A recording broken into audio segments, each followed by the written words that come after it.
cette vidéo, je vais vous parler de ce que j'ai mangé pendant une semaine. Pour rappel, j'ai déjà fait une vidéo sur la chrononutrition. J'en ai parlé dans un vlog précédent. Et du coup, je vous ai filmé ce que j'ai mangé jour après jour. Dans les grandes lignes, la chrononutrition, c'est quoi? C'est de manger le bon aliment au bon moment. Donc, le matin est recommandé de manger gras pour avoir suffisamment d'énergie pendant la nuit pour métaboliser le fromage, nourrir les cellules pendant la nuit et régénérer les cellules. Ça va vous empêcher aussi, en mangeant bien le matin, de grignoter dans la journée et d'avoir faim le soir. Le midi, l'idée c'est de manger consistant, d'apporter l'énergie nécessaire et aussi d'être calé pour l'après-midi. Il y a aussi un goûter fruité sucré, donc c'est vraiment le seul moment où on peut manger du sucre. Pourquoi autour des 16h30, 17h? Parce que c'est pour apporter des vitamines nécessaires pour se donner un coup de boost. Et enfin, l'idée c'est que le soir de manger léger, des légumes et du coup de manger léger pour bien dormir. La chrononutrition, c'est à chaque fois un repas à la fois. C'est pas entrée, plat, dessert, c'est un plat unique. Et sincèrement, depuis que j'ai commencé la chrononutrition, j'ai presque perdu 5 kilos. Et cette semaine, pendant cette semaine où je vous ai filmé ma nourriture, eh bien j'ai perdu 1 kilo. Voilà, doucement mais sûrement. C'est vraiment un rééquilibrage alimentaire, une nouvelle façon de manger. Et c'est pareil, j'ai pas repris le sport, donc je perds des kilos et des centimètres sans forcément faire de sport, même si je compte m'y remettre. La perte de poids, c'est vraiment beaucoup de psychologie. C'est de savoir déjà pourquoi vous avez pris du poids. C'est un petit peu vous faire un bilan de votre santé. Est-ce que vous vous sentez bien dans votre corps, etc. Je le rappelle, je ne suis pas médecin, je ne suis pas naturopathe, je ne suis pas nutritionniste, donc n'écoutez pas mes conseils à la lettre. Moi, c'est vraiment quelque chose qui me correspond parce que j'essayais de manger mieux, mais j'avais tendance par exemple quand le soir j'avais passé une longue journée, etc., forcément à manger du pain, du fromage et tout ça, et je suis une personne qui n'arrive pas à se passer de pain et de fromage, donc du coup cette solution me semblait bien. Pourtant avant je mangeais quand même bien. En gros avant, comment ça se passait? Le matin je mangeais souvent une salade avec du saumon et de l'avocat. Je faisais des tartines. Le midi, je faisais souvent rapidos parce que je me faisais une petite salade et c'était bon. En général, l'après-midi, j'avais faim, donc je me refaisais des tartines, par exemple, avec du beurre de cacahuète, enfin voilà. Et le soir, c'est souvent que je faisais une tarte salée avec de la salade, des légumes. Enfin, je faisais souvent, en fait, croque-monsieur salade, je faisais des choses simples comme ça. Et c'est vrai que moi, à la maison, avant, j'avais pas de balance. Et quand je suis sortie du confinement, j'ai été me peser chez ma maman. Et j'ai vu que j'avais pris, accrochez-vous, par rapport à mon poids. Ça faisait des années que je m'étais pas pesée, hein, franchement. J'avais pris 10 kilos. Je faisais 45 kilos pour 1m55. Et là, je faisais 55 kilos. Il fallait que je trouve une solution. Et pour l'instant, ça fonctionne. Alors, c'est parti!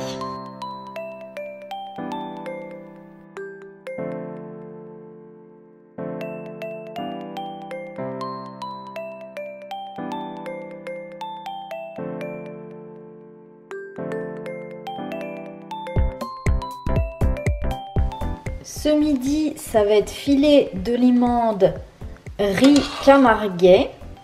Donc je fais une grosse quantité pour pouvoir faire ensuite une salade de riz. Sachant que de toute façon, je sais pas le doser. Le riz, donc j'en fais toujours trop.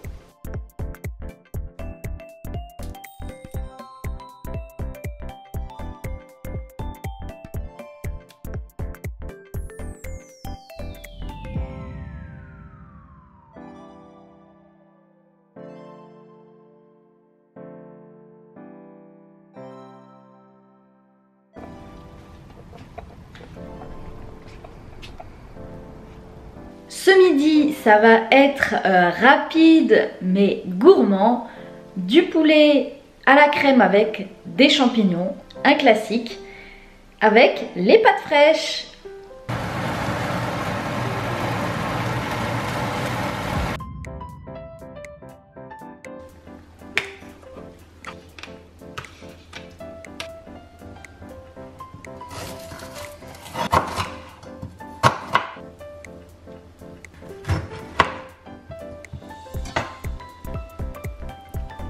Regardez mon citron. Il y a un pépin à l'intérieur, donc évidemment c'est un citron bio. Il a commencé à germer. Il a fait une petite pousse. Il y a même une petite racine. Donc ce que je vais faire, c'est que je vais le mettre dans un peu de terre avec de l'eau. Je vais lui faire un petit nid douillet et on va voir si ça pousse. Ah, c'est trop chou. Bon alors, j'ai pris de la terre, de la bonne terre riche avec, j'ai mis un fond d'eau. Je vais peut-être mettre sur un coton, je vais mettre la graine. Dites-moi si c'est comme ça qu'il faut faire parce que là, franchement, c'est une nouveauté pour moi. Là, je suis en train de faire des rouleaux de printemps. Je suis en train de faire une crème avec du fromage frais. J'ai mis le fond de tzatziki qui me restait. Et je vais mettre du thon. Et j'ai mis une échalote, la moitié d'une échalote. Et puis, peu de citron.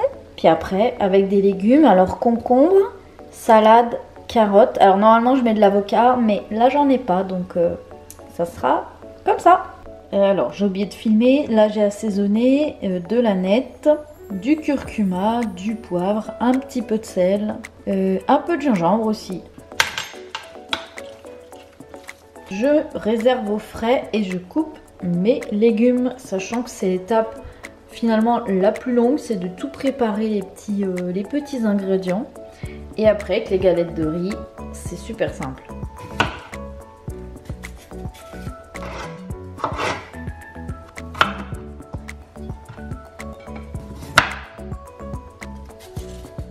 Donc là, vous faites chauffer de l'eau. Attention à ne pas vous brûler les doigts. Vous prenez un plat comme ça pour les galettes de riz. Vous prenez un torchon propre. Et j'insiste tout le temps dans les vidéos déco à vous entourer de mots positifs. Là, c'est écrit « Make your dreams happen ». Donc, faites que vos rêves se réalisent. L'eau chaude est là. Galettes de riz. Vos ingrédients et on va essayer de faire des rouleaux de printemps uniformes. Ah, et j'ai oublié de sortir une assiette pour faire votre plat. Feuille de riz dans l'eau. Vous mettez une feuille de salade, 2 concombres, 2 ou 3, hein, vous faites un peu la quantité. En général, je mets 3 carottes, une petite cuillère, une bonne cuillère de sauce. Et on vient rouler.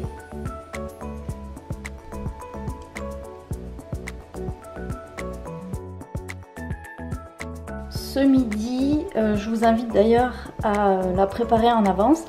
Ça sera salade de lentilles avec des lardons, des oignons rouges et des carottes râpées. Et ça, c'est très bon et c'est hyper simple.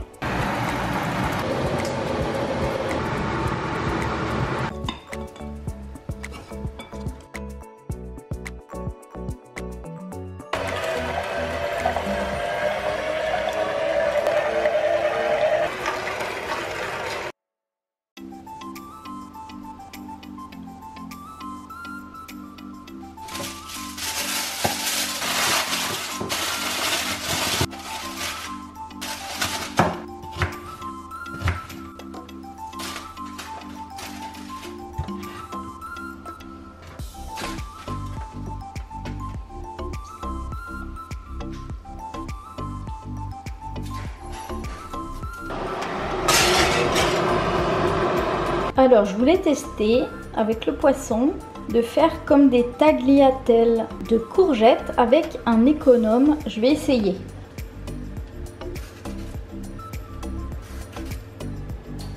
Ça fonctionne plutôt bien. J'ai un petit peu découpé la fin de la courgette. Je vais mettre un petit peu d'huile d'olive avec un petit peu d'ail et ça sera très bien.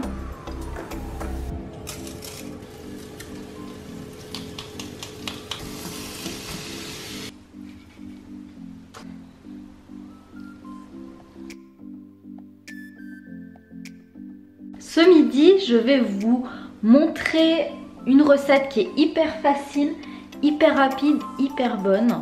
Tout ce qu'on aime quoi. D'ailleurs, j'adore me dire que cuisiner, c'est s'aimer. On parle beaucoup de confiance en soi, d'amour de soi, d'estime de soi, etc. Mais le fait de donner des bonnes choses à son corps, à son esprit, eh bien, ça contribue à l'amour de soi. C'est parti pour la recette. Il vous faut pour cette recette des gnocchis, un petit peu de beurre pour faire poêler les gnocchis. Donc vous pouvez prendre les gnocchis que vous souhaitez. L'idéal c'est qu'il n'y ait pas trop de cochonneries dedans, que ce soit le plus naturel possible. Vous aurez besoin d'huile d'olive, d'une râpe, d'une grosse courgette, de l'ail, du thon. Oui, c'est tout, je crois. Et on vient râper directement la courgette dans la poêle. Et comme d'habitude, rangez au fur et à mesure. Rincez vos éléments.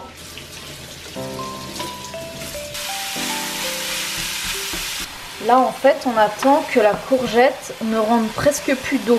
Là il y a encore un peu d'eau dans le fond.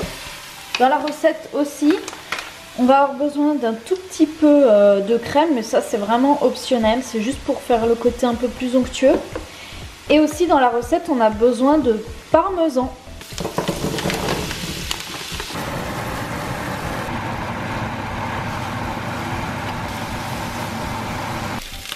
Donc ça reste quand même un repas optionnel, mais c'est quand même équilibré parce qu'on a les pommes de terre, on a quelques légumes et le thon, la protéine.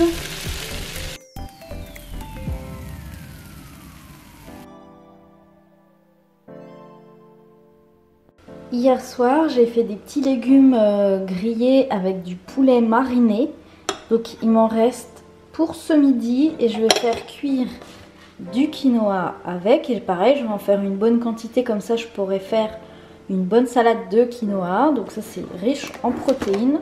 Et une astuce aussi pour conserver les aliments, moi j'utilise des assiettes. Donc ça peut être des petites assiettes ou des grandes assiettes. Par exemple, ça va mettre sur une casserole. Ou alors j'ai des petites soucoupes comme ça à café. Pas besoin de tupperware, pas besoin de transvaser dans un autre récipient. C'est simple, efficace et on peut empiler aussi les assiettes.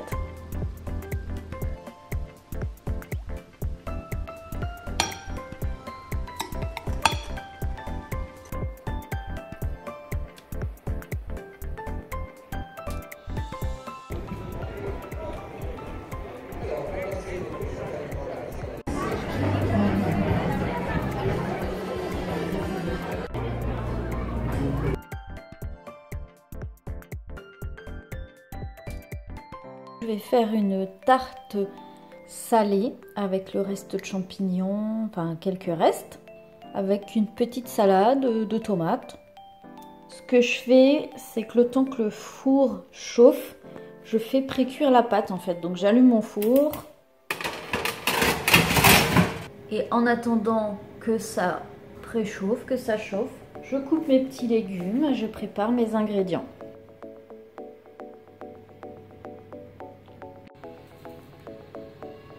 Le parmesan, ça sert surtout pour gratiner un petit peu. Une salade de tomates, ça c'est super rapide à faire. Sinon, vous pouvez faire des tomates mozza aussi. Mais là, la tarte, elle est quand même déjà bien fromagée, on va dire, avec la crème et le parmesan. Et normalement, en chrononutrition, le fromage, c'est vraiment le matin. D'ailleurs, je vais devoir faire une liste de courses, faire quelques courses pour compléter ce qui me reste dans le frigo, même s'il n'y a plus grand chose. Sachant qu'on part en week-end vendredi, donc je ne vais pas prévoir trop de choses fraîches pour pas perdre des aliments. Mais du coup, je vais prévoir mes menus pour les quelques jours qui viennent. Miam. Ouh, la buée. Elle est trop belle, trop belle.